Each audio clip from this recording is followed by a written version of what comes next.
بسم اللہ الرحمن الرحیم۔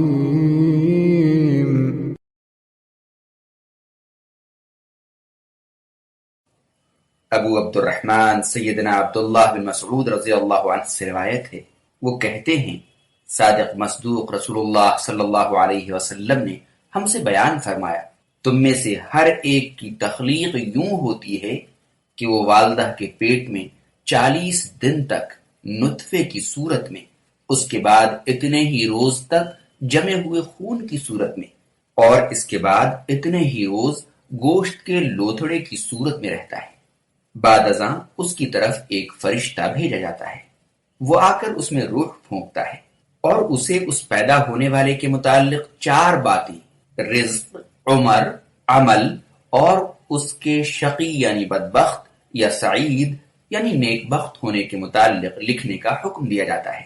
اس اللہ تعالیٰ کی قسم جس کے علاوہ کوئی سچا معبود نہیں، تم میں سے کوئی آدمی اہل جنت کے سے اعمال کرتا رہتا ہے یہاں تک کہ اس کے اور جنت کے مابین صرف ایک ہاتھ کا فاصلہ باقی رہ جاتا ہے، تو اس پر وہ سابقہ تحریر غالب آتی ہے یعنی تقدیر غالب آتی ہے، اور وہ شخص اہل جہنم کا سا عمل کر کے جہنم میں چلا جاتا ہے، اور ایک شخص اہل جہنم کے سے عمل کرتا رہتا ہے یہاں تک کہ اس کے اور جہنم کے درمیان صرف ایک ہاتھ کا فاصلہ باقی رہ جاتا ہے، تو وہ سابقہ تحریر غالب آ جاتی ہے اور وہ شخص اہل جنت کا سا عمل کر کے جنت میں چلا جاتا ہے۔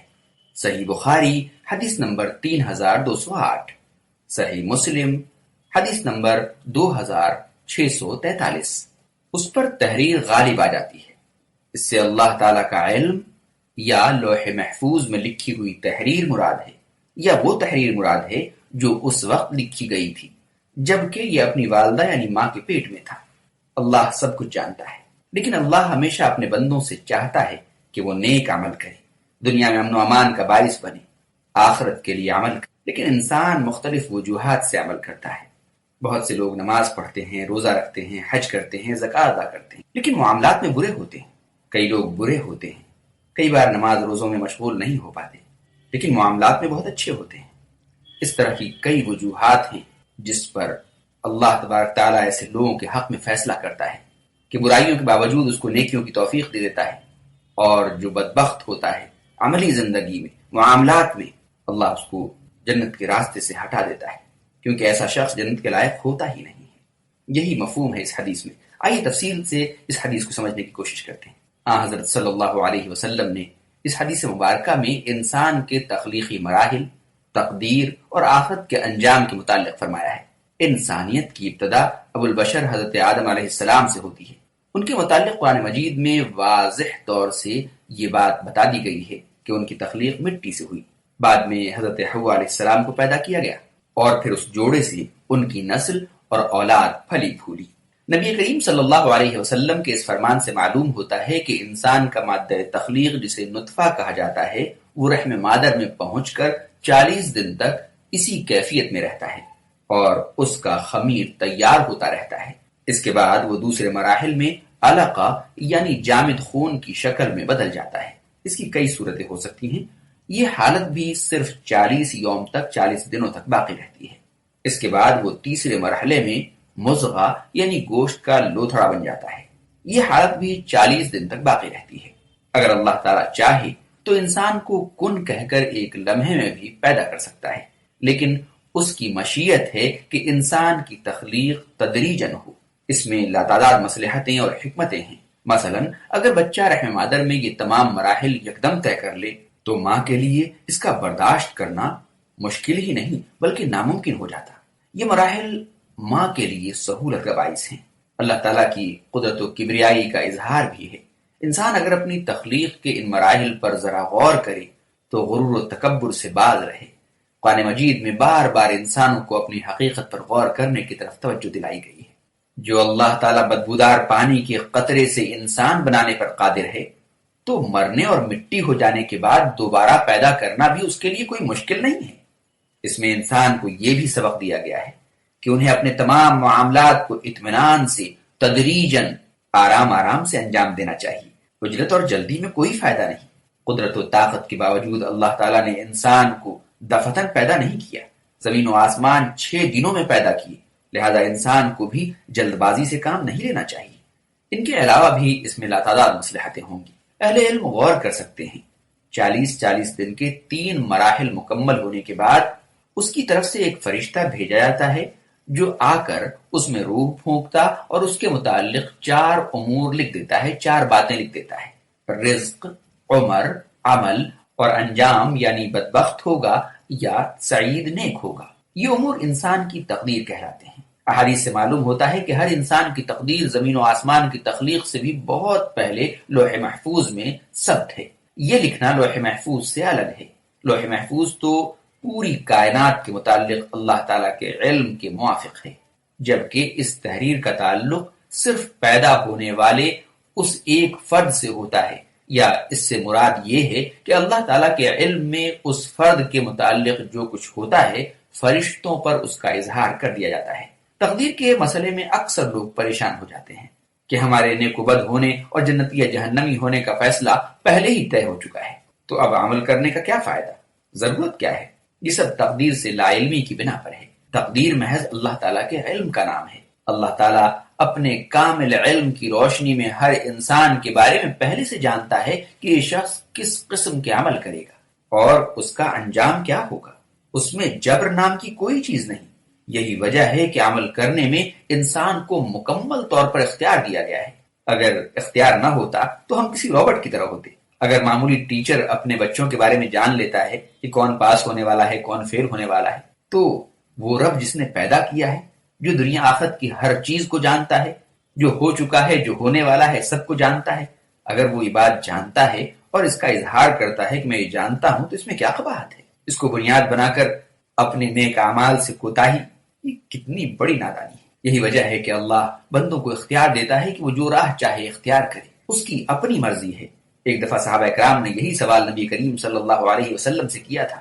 آپ نے فرمایا، تم عمل کرتے رہو، ہر ایک کو اس عمل کی توفیق مل جائے گی جس کے لیے اسے پیدا کیا گیا ہے۔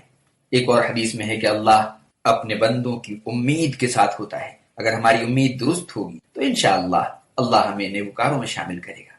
نیز دیکھیے کہ انسان کے رزق کے متعلق بھی تو فیصلہ ہو چکا ہے کہ یہ شخص فلاں فلاں رزق کھائے گا، وہ رزق اسے لامحالہ مل کر رہے گا، لیکن اس ایمان کے باوجود انسان حصول رزق کے لیے مکمل محنت کرتا ہے اور ہاتھ پاؤں مارتا ہے۔ اسی طرح اس کے عمر کے متعلق بھی پہلے سے فیصلہ ہو چکا ہے، اس کے باوجود وہ اپنے آپ کو زندہ رکھنے کے لیے ہزاروں جتن کرتا ہے اور حوادث و خطرات سے بچنے کے لیے پوری کوشش کرتا ہے، حالانکہ موت برحق ہے، اسی وقت آئے گی جب اس کا وقت آئے گا، لیکن موت پر یقین کے باوجود ممکن حد تک انسان اپنے آپ کو خطرات سے بچاتا ہے۔ اسی طرح انسان چونکہ اپنے متعلق نہیں جانتا کہ اللہ تعالیٰ کے یہاں اس کا انجام کیا لکھا گیا ہے، اسے اپنا انجام بہتر بنانے کے لیے اللہ تعالیٰ کے احکامات کی پابندی کرنی چاہیے۔ اسی لیے تو اللہ نے انبیاء رسول بھیجے۔ شقی یا سعید، جس شخص میں حق کو قبول کرنے اور اعمال صالحہ بجا لانے کی صلاحیت ہو اور وہ حق کے مطابق نیک عمل کرے تو وہ سعید ہوتا ہے، اور اللہ رب العزت کبھی ناانصافی نہیں کرتا۔ بھلا نیکی کرنے والے کو کیوں ہمارا رب سزا دے گا؟ یقینی طور سے اللہ تو نیکیوں کو مزید بڑھاتا ہے، اور اس کے خلاف وہ شخص جو شقی اور بدبخت کہلاتا ہے۔ ذرا غور کرنا چاہیے حدیث کے اس ٹکڑے پر جس میں اللہ کے رسول صلی اللہ علیہ وسلم نے فرمایا، اس کے بعد حضرت صلی اللہ علیہ وسلم نے قسم اٹھا کر فرمایا، اللہ تعالیٰ کی قسم جس کے سوا کوئی سچا معبود نہیں، کوئی شخص ساری زندگی اہل جنت کے اعمال یعنی صالح اعمال کرتا رہتا ہے، یہاں تک کہ اس کے اور جنت کے درمیان صرف ایک ہاتھ کا فاصلہ باقی رہ جاتا ہے، اور وہ جنت میں جانے کے قریب ہوتا ہے کہ وہ نوشتہ اس پر غالب آ جاتا ہے، اور وہ کوئی ایسا کام کر بیٹھتا ہے جس کے نتیجے میں وہ جہنم رسید ہو جاتا ہے۔ اس طرح کوئی شخص اس کے برعکس اعمال کر کے جہنم میں جانے والا ہوتا ہے کہ اس پر سابقہ تحریر غالب آ جاتی ہے اور وہ توبہ اور نیک عمل کر کے جنت کا مستحق ہو جاتا ہے۔ اس تفصیل سے یہ بھی معلوم ہوا کہ کسی کے جنتی یا جہنمی ہونے کا فیصلہ اس تحریر کی بنیاد پر نہیں ہوتا، بلکہ انسان کے اپنے کیے ہوئے اعمال کا نتیجہ ہوتا ہے۔ نیز یہ بھی ثابت ہوا کہ اپنے یا کسی دوسرے شخص کے ظاہری اعمال صالحہ کو دیکھ کر اس کے قطعی جنتی ہونے کا فیصلہ نہیں کیا جا سکتا۔ نہ معلوم آئندہ زندگی میں اس کے اعمال کیسے ہوں، اسی طرح اس کے گناہوں کو دیکھ کر قطعی جہنمی ہونے کا فیصلہ کرنا بھی مشکل ہے۔ عین ممکن ہے کہ وہ توبہ کر لے اور نیک عمل کر کے اپنے رب کو راضی کر لے اور اس کا خاتمہ بالخیر ہو۔ زندگی کے آخری لمحے تک نیکی یا بدی کا پانسا پلٹ سکتا ہے۔ اگر انسان کئی بار اس خوف کے ساتھ جیتا ہے تب بھی بہت سی برائیوں سے وہ یوں ہی بچ جاتا ہے۔ آپ نے اکثر دیکھا ہوگا کہ امتحان میں ہم بیٹھتے ہیں خوف کے ساتھ اور وہی خوف ہماری طاقت بن جاتی ہے۔ یہی بات اس حدیث میں سمجھانا مقصود ہے۔ اس حدیث میں نیک اعمال کی ترغیب ہے اور یہ سمجھانا بھی مقصود ہے کہ شاید یہی زندگی کا آخری لمحہ ہو۔ اسی طرح گناہوں سے نفرت دلائی گئی ہے۔ نہ معلوم یہ وقت زندگی کا آخری لمحہ ہو اور گناہ کرتے ہوئے موت آ گئی تو انجام بخیر نہ ہو، کیونکہ انسان کو اپنی موت کا کوئی علم نہیں کہ کب آ جائے، اس لیے اسے ہر وقت اس کی فکر ہونی چاہیے۔ اسی لیے نبی کریم صلی اللہ علیہ وسلم نے یہ دعا تعلیم فرمائی، یا مقلب القلوب ثبت قلبی علی دینک، اے دلوں کے پھیرنے والے اللہ میرے دل کو دین پر ثابت رکھ۔ جامع ترمذی حدیث نمبر 3522۔ ایک اور دعا ہے، یا مصرف القلوب ثبت قلبی علی طاعتک، اے دلوں کے پھیرنے والے اللہ میرے دل کو اپنی اطاعت پر ثابت رکھ۔ مسند احمد۔ نیز قرآن مجید میں مسلمانوں کو دین اسلام کی سلامتی کے لیے یہ دعا سکھائی گئی ہے، ربنا لا تزغ قلوبنا بعد اذ هديتنا وهب لنا من لدنك رحمة انك انت الوهاب۔ سورہ آل عمران آیت 8۔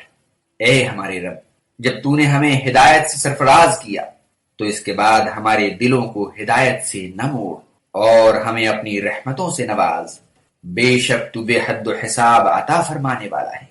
یہ دعا ہر نماز میں یا نماز کے بعد ضرور کرنی چاہیے۔ دعا ہے کہ اللہ تعالی ہم سب کا خاتمہ ایمان پر فرمائے، آمین۔